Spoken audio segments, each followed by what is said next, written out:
నా మనవి. కల్తీ జరిగినందుకు మనం అందరం సిగ్గుపడాలి, కల్తీ జరిగినందుకు మనం అందరం బాధపడాలి. కల్తీ జరిగినందుకు దోషులు ఎవరో పూర్తిగా తేలకుండా చర్చ జరిగి ఏం ఉపయోగం? అలాగే రామకృష్ణ గారు, దోషులు ఎవరో పూర్తిగా తెలియకుండా చర్చ జరిగే ఏం లాభం? రాజకీయ పార్టీలకు ఓట్ల రూపంలో లాభం తప్పితే ఏముంది? దోషులకు శిక్ష చేయండి. సిబిఐ చెప్పిన దాని ప్రకారం దోషులను శిక్షించండి. చర్చ కాదు. దోషులను శిక్షించండి. శిక్షించి మాట్లాడండి. యా, మాలకొండ గారు కంటిన్యూ. నమస్తే రామకృష్ణ గారు ప్లీజ్. బ్రదర్ నమస్తే. ముందుగా మీకు, అదేవిధంగా జీ న్యూస్ ప్రేక్షకులకు, డిబేట్ లో ఉన్నటువంటి లక్ష్మణరావు గారు, పెద్దలు తులసిరెడ్డి గారు, శ్రీధర్ గారు, అదేవిధంగా మస్తాన్ రావు గారు, లింగారెడ్డి గారు, రామకృష్ణ గారు, అందరికి కూడా భారతీయ జనతా పార్టీ నుంచి నా యొక్క హృదయపూర్వక నమస్కారం తెలియజేస్తున్నాను. చాలా మంచి ఆర్గ్యుమెంట్ జరుగుతుంది. అయితే ఇందులో మనం గమనించవలసిన ముఖ్య విషయం ఏంటంటే, మీరు పదే చెప్తున్నారు ఈ యొక్క కల్తీని విషయం చర్చ జరపడం అనేది దురదృష్టకరమైన విషయం అయినప్పటికీ ప్రస్తుత రాజకీయ పరిస్థితి దాని మీదనే జరుగుతుంది కాబట్టి మాట్లాడక తప్పట్లేదు.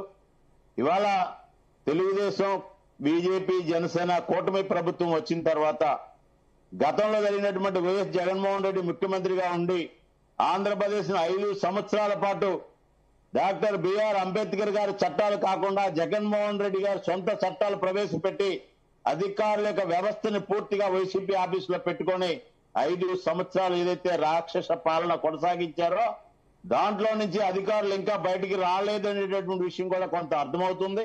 దాని కారణంగానే కూటమి ప్రభుత్వం తీసుకున్నటువంటి నిర్ణయాలు, అనేక నిర్ణయాలు కింద స్థాయిలో అధికారులు స్పందించట్లేదు అనేటటువంటి కూడా కొంత, అందరినీ నేను అంటలేదు కానీ కొంతవరకు ఇంకా అదే విధంగా నడుస్తుంది. అయితే కూటమి ప్రభుత్వానికి కూడా నేను ఒక విషయం గుర్తు చేస్తున్నాను. కల్తీనే విషయం మీద ఈ మధ్య కాలంలో 36 మంది దోషులు అని చెప్పి ఒక నివేదిక తయారైంది, ఎఫ్ఐఆర్ కూడా ఉంది.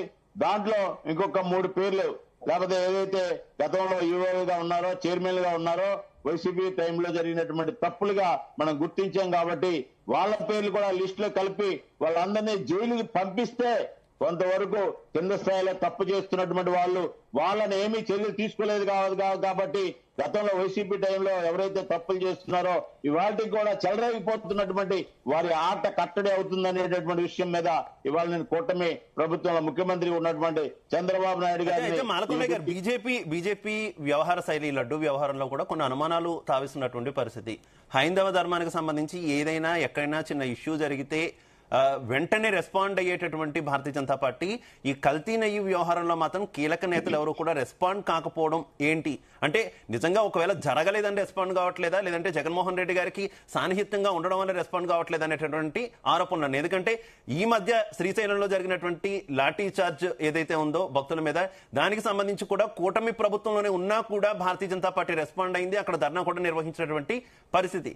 అయినప్పటికీ కూడా ఈ లడ్డు వ్యవహారంలో మాత్రం ఆ స్థాయిలో స్పందించట్లేదు. జనసేన, తెలుగుదేశం పార్టీ స్పందించే స్థాయిలో బీజేపీ కీలక నేతలు ఎవరు కూడా రెస్పాండ్ కావట్లేదు అనేటటువంటి ఆరోపణలు ఉన్నాయి. ఏం చెప్తారు బ్రదర్? ఒక్క విషయం గమనించాలి.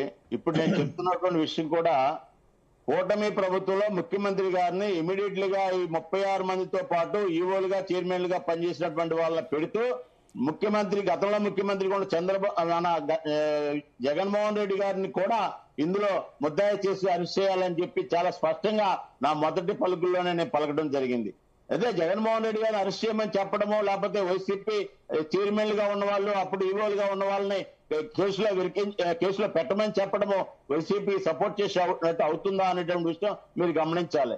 ఇవాళ శాసనసభలో జరుగుతున్నటువంటి విషయాల మీద పొలిటికల్ యుద్ధం జరుగుతుంది, రాజకీయ యుద్ధం జరుగుతుంది.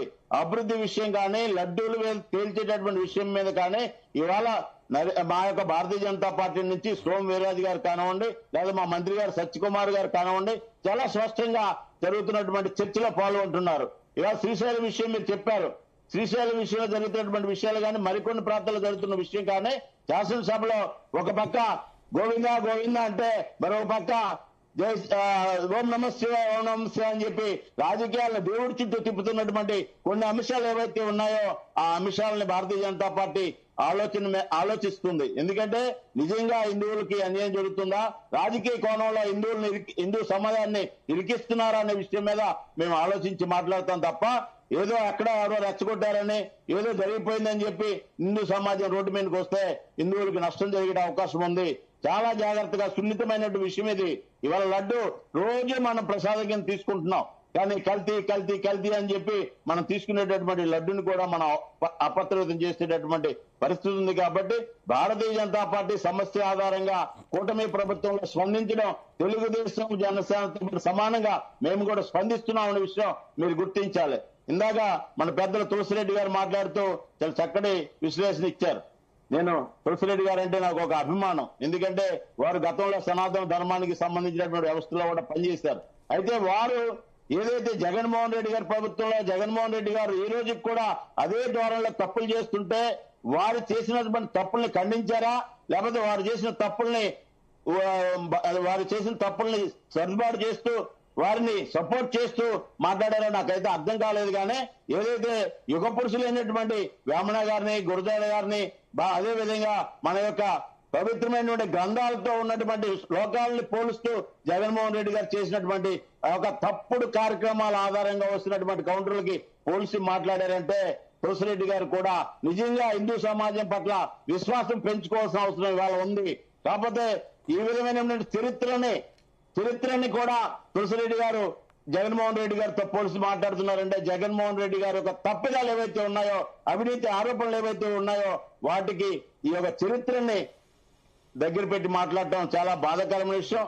అంటే వారు కాంగ్రెస్ పార్టీలో ఉన్నారు కాబట్టి కాంగ్రెస్ పార్టీ ఐడియాలజీ ఏం చెప్తుందనే విషయం కాంగ్రెస్ పార్టీకి వాస్తవంగా ప్రజల పట్ల విశ్వాసం లేదు, సమాజం పట్ల విశ్వాసం లేదు. ఈ యొక్క కల్తీ లడ్ల వల్ల రాజకీయం చేయాలన్న కోణం వాళ్ళు కూడా ఉందేమో తెలియదు. కానీ ఈ యొక్క చరిత్రలో గురజాడ, వేమ గారు లేకపోతే గ్రంథాలు, మన యొక్క గ్రంథాలను కూడా అందులో మాట్లాడినటువంటి విషయం మాత్రం వారు విత్డ్రా చేసుకోవాల్సిన అవసరం ఉందని చెప్పి నేను కోరుతున్నాను. ఇందాక మీరు మాట్లాడుతూ మన జనసేన మిత్రుడు రామకృష్ణ గారు మాట్లాడుతున్నప్పుడు బీజేపీ ఆలోచనతో మీరు ఏదైనా తగ్గి మాట్లాడుతున్నారన్నారు. బీజేపీ ఎవరి మీద పెత్తనం చేయదు. ఇవాళ కూటమి ప్రభుత్వంలో ఉన్నప్పటికీ కూడా ప్రజల పక్షాన, ధర్మ పక్షాన, హిందువుల పక్షాన భారతీయ జనతా పార్టీ పాత్ర పోషిస్తూనే కూటమికి సమర్థమైనటువంటి మద్దతులు. ఖచ్చితంగా ఒక్క విషయం సార్, ఖచ్చితంగా ఇందాక వైసీపీ నాయకులు మాట్లాడుతూ మేము 2 కొండలు చేయలేదు, మేమే కొండలకి విస్తీర్ణ పెంచామని చెప్తున్నారు. ఇలాంటి మాటలు ఇంకా చెప్తూ ఉండండి, సమాజం బాగా ఆలోచిస్తుంది. కల్తీ ఇవాళ జగన్మోహన్ రెడ్డి గారు మాట్లాడుతూ కల్తీ కూటమి చేస్తుందని చెప్తుంది. అంటే జగన్మోహన్ రెడ్డి గారు ఏం మాట్లాడినప్పటికీ కూడా మొన్న అంబటి రాంబాబు గారు మా అన్న ఏం తప్పు చేశాడు, 2 మాటలు అన్నాడు, ఇంటికి వెళ్ళి బాధపడ్డాడు.